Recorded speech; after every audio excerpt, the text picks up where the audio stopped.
Hello friends, competitors academy channel पर दोस्तों आप सभी का स्वागत है। आज की वीडियो में दोस्तों हम बात करेंगे क्रीप के बारे में। क्रीप जो है एक इम्पॉर्टेंट प्रॉपर्टी होती है मटेरियल्स की। और दोस्तों क्रीप जो है कई जगहों पे आपने सुना होगा, देखा होगा, जो वायरिंग जारी होती है हमारे बिजली के खंभों से जो वायरिंग जारी होती है, उस वायरिंग में धीरे धीरे झुकाव आता जाता है। वो जो डिफॉर्मेशन आता है वो क्रीप की वजह से आता है। तो आज हम क्रीप के बारे में देखेंगे कि ये एक परमानेंट टाइप का डिफॉर्मेशन है और ये एक प्लास्टिक डिफॉर्मेशन होता है। इसके बारे में हम देखेंगे पूरी तरह से। वीडियो में आगे बढ़े दोस्तों, उससे मैं पहले बताना चाहता हूं कि अगर आपने कॉम्पिटिटर्स अकेडमी की अदर वीडियोस नहीं देखी है सिविल इंजीनियरिंग की स्ट्रेंथ ऑफ मटेरियल से रिलेटेड, स्पेशली दोस्तों जो मैकेनिकल प्रॉपर्टीज ऑफ मटेरियल नाम से जो है दोस्तों आपको वीडियोस मिलेंगी दोस्तों, जिसमें इलास्टिसिटी, प्लास्टिसिटी, हार्डनेस और जितनी भी अदर प्रॉपर्टीज है दोस्तों, टफनेस, ठीक है, उन सबको पूरी तरह से डिफाइन किया गया है आपके लिए। और ये आपके आने वाले जितने भी इंपॉर्टेंट गवर्नमेंट एग्जाम्स हैं, चाहे वो गेट इंजीनियरिंग सर्विसेज, जेई एई स्टेट एई जेई एग्जाम्स हो या एसएससी जेई एग्जाम हो, चाहे बीटेक के एग्जाम्स हो, उन सब के पॉइंट ऑफ व्यू से काफी हेल्पफुल होगी, ठीक है। और इंपॉर्टेंट जो बुक्स हैं उन सबका लिंक डिस्क्रिप्शन बॉक्स में है। डिस्क्रिप्शन बॉक्स को जाके चेक करिए, वहां पे आपको हमारा कॉम्पिटिटर्स अकेडमी का टेलीग्राम चैनल भी मिलेगा। तो टेलीग्राम चैनल को जरूर ज्वाइन करिए। वहां पे आपको भविष्य में जो है दोस्तों सभी तरीके के सिविल इंजीनियरिंग से related important documents, free PDFs और काफी इंपॉर्टेंट मटेरियल मिल जाएगा, जो कि आपके आने वाले गवर्नमेंट एग्जाम्स की प्रिपरेशन में काफी हेल्पफुल होगा। तो चलिए दोस्तों अभी डिस्कशन को शुरू करते हैं। और दोस्तों यहाँ पे जानते हैं हम कि भाई ये क्रीप की प्रॉपर्टी होती क्या है किसी भी मटेरियल में। तो क्रीप जो है दोस्तों एक तरीके का परमानेंट डिफॉर्मेशन होता है। परमानेंट डिफॉर्मेशन यूं कह सकते हो, ये मान लो ये कोई बार है, रोड है, ये बार है। अब इसके ऊपर जो है कोई एक कांस्टेंट लोडिंग थी, कांस्टेंट लोडिंग है, ये लगी रहती है हमेशा, या तो इस तरीके से मान लो या फिर इस तरीके से मान लो, ठीक है। इसके ऊपर इसका वेट तो लगेगा ना, इस पूरी मेटेलिक बार का अगर मान लो वेट भी है इसका, या वेट नहीं है, इसकी जगह पे कोई पी लोड लग रहा है, तो भी इसकी वजह से एक परमानेंट धीरे धीरे धीरे धीरे टाइम के साथ में एक डिफॉर्मेशन आता जाएगा। तो ये जो डिफॉर्मेशन है डेल्टा, ये एक क्रीप डिफॉर्मेशन है दोस्तों, जो कांस्टेंट लोडिंग की वजह से आ रहा है। किसकी वजह से आ रहा है? कांस्टेंट लोडिंग की वजह से, कांस्टेंट लोडिंग की वजह से क्रीप डिफॉर्मेशन आ रहा है। ये एक परमानेंट डिफॉर्मेशन है, इसलिए इसको एक प्लास्टिक डिफॉर्मेशन भी कहते हैं, क्योंकि ये परमानेंट डिफॉर्मेशन है। अब मैंने इलास्टिसिटी, प्लास्टिसिटी की जब प्रॉपर्टी पढ़ाई थी आपको, तो ये सब बताया था कि इलास्टिसिटी के केस में तो जो डिफॉर्मेशन है वो वापिस से जो है वो खत्म हो जाता है, ठीक है, डिफॉर्मेशन वापिस कवर अप हो जाता है। जबकि प्लास्टिक डिफॉर्मेशन के केस में बताया था कि भाई वो रह जाता है, जो बचा खुचा डिफॉर्मेशन होता है। तो ये क्रीप जो है एक तरीके का प्लास्टिक डिफॉर्मेशन होता है। तो इसकी अब हम डेफिनेशन देखते हैं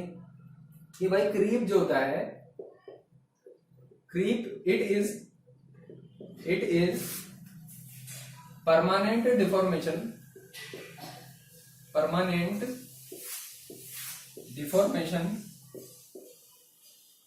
इट इज परमानेंट डिफॉर्मेशन,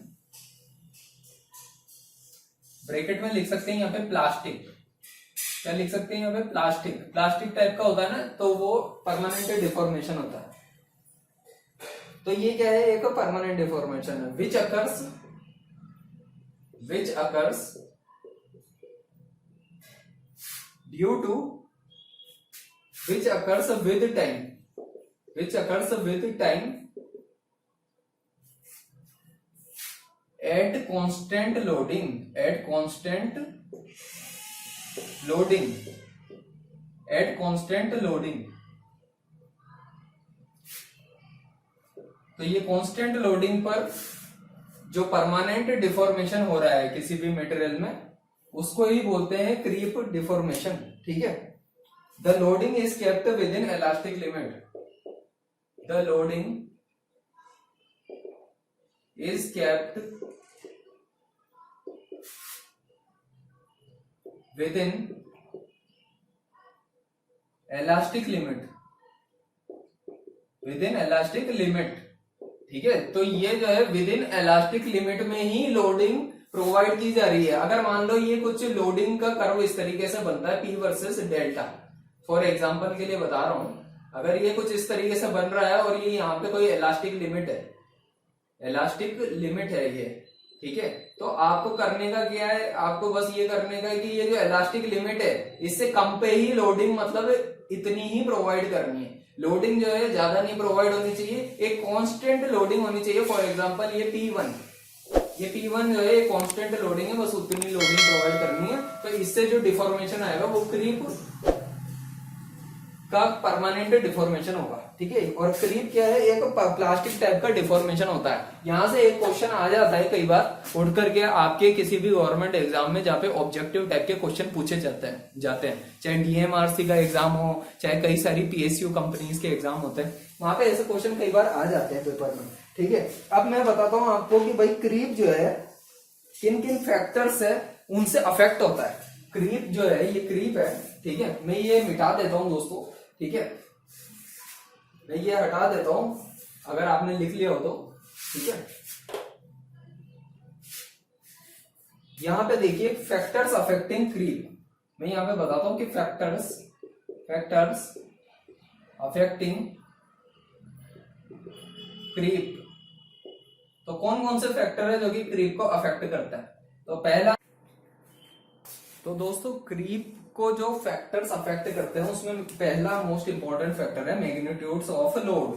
दूसरा जो इंपॉर्टेंट फैक्टर है वो टाइप ऑफ लोडिंग, किस टाइप की लोडिंग यहाँ पे लग रही है, वो स्टैटिक टाइप की है कि डायनेमिक टाइप की है, ठीक है। आपको ये देखना पड़ेगा कि स्टैटिक टाइप की है या फिर और डायनेमिक इतना तो आप समझ ही रहे होंगे कि स्टैटिक मतलब कि एक सिंगल कोई लोड लग रहा है, या फिर डायनेमिक बदलने वाला लोड लग रहा है, ठीक है।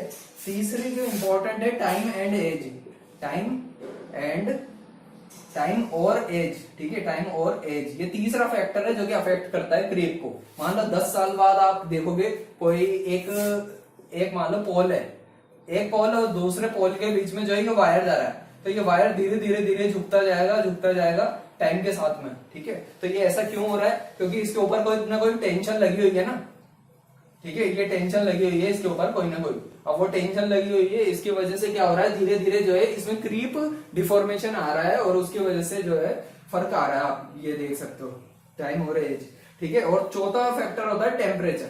तो टेम्परेचर जो होता है ये भी एक इंपॉर्टेंट फैक्टर होता है, टेम्परेचर, ठीक है। आप ये देख सकते हो टेम्परेचर एक चौथा इंपॉर्टेंट फैक्टर है जिसकी वजह से क्रीप पे बहुत इफेक्ट पड़ता है। अब देखो यहाँ पे एक इंपॉर्टेंट नोट बात है जिसको आप ध्यान रखिएगा, और वो नोट बात ये है कि भाई जब हायर टेम्परेचर होता है ना, क्या होता है, हायर जब टेम्परेचर होता है, तो हायर टेम्परेचर के केस में जब मेल्टिंग पॉइंट्स, किसी भी मटेरियल का कोई ना कोई मेल्टिंग पॉइंट होता है कि नहीं होता है, तो मेल्टिंग पॉइंट होता है किसी भी मटेरियल का, तो मेल्टिंग पॉइंट का जब 50% टेम्परेचर रीच हो जाता है, ठीक है, 50% टेम्परेचर अगर मेल्टिंग पॉइंट है किसी का, मान लो 400 डिग्री सेंटीग्रेड, ठीक है, मेल्टिंग पॉइंट है ये, और 200 डिग्री सेंटीग्रेड तक जब टेम्परेचर बढ़ जाता है ना उस मटेरियल का, तो उस केस में होता क्या है कि ये जो क्रीप है उसकी वजह से फेलियर जो है बहुत ज्यादा फास्ट हो जाती है, ठीक है। तो वो इंटॉलरेबल हो जाती है, becomes intolerable such that temperature is called homologous temperature. तो आपको ये ध्यान रखना है कि ये बहुत ज्यादा जो है फेलियर की चांसेस बढ़ जाती है यहाँ पे। तो भाई सेग इन हाई, यहाँ पे जो है ना कुछ एग्जांपल्स भी हैं क्रीप के, ठीक है, मैं वो एग्जांपल्स भी बता देता हूँ, आपने ये डेफिनेशन नोट कर ली होगी। तो ये कुछ एग्जांपल इस तरीके से है कि भाई जैसा कि मैं बार बार कह रहा हूं यहाँ पे कि सेग जो आता है, सेग इफेक्ट आता है, सेग इफेक्ट भी बोलते हैं उसको, सेग इन हाई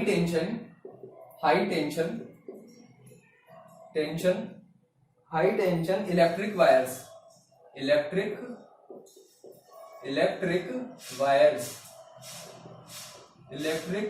वायर्स होता है यहाँ पे, उसमें जो है सेग आता है, सेग का इफेक्ट आता है। दूसरा आता है यहाँ पे loss of stress in pre stress beam, क्या आता है, लॉस ऑफ स्ट्रेस होता है यहाँ पे इन pre stress pre stress beams. ठीक है, तो आप यहाँ पे देख सकते हो लॉस ऑफ स्ट्रेस हो रहा है इन प्री स्ट्रेस बीम्स में। ठीक है, प्री स्ट्रेस बीम्स भी होती है, ये आगे पढ़ेंगे कभी। ठीक है, जब अपन आरसीसी पढ़ेंगे तब प्री स्ट्रेस बीम्स के बारे में पढ़ेंगे।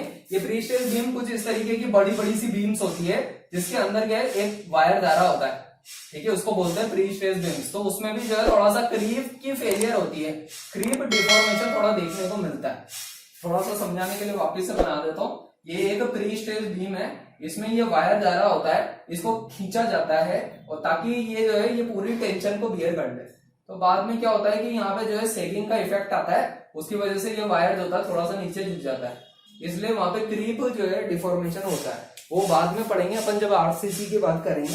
ठीक है, तो ये दो जगह है जहाँ पे क्रीप का बहुत यूज होता है। तो क्रीप एक इंपॉर्टेंट प्रॉपर्टी है, आप समझ गए होंगे।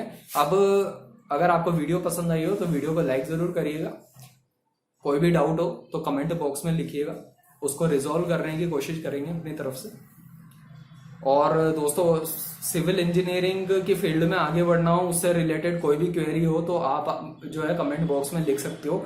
और मेल आईडी भी मेंशन्ड है डिस्क्रिप्शन बॉक्स में, इंपॉर्टेंट बुक्स मेंशन्ड है, आप जाकर के चेक करिए, ये आपको हेल्प करेगी आने वाले आपके अपकमिंग एग्जाम्स के पॉइंट ऑफ व्यू से। चलिए दोस्तों, वीडियो को अभी एंड करते हैं। वीडियो के साथ एंड तक बने रहे आप, उसके लिए बहुत बहुत धन्यवाद।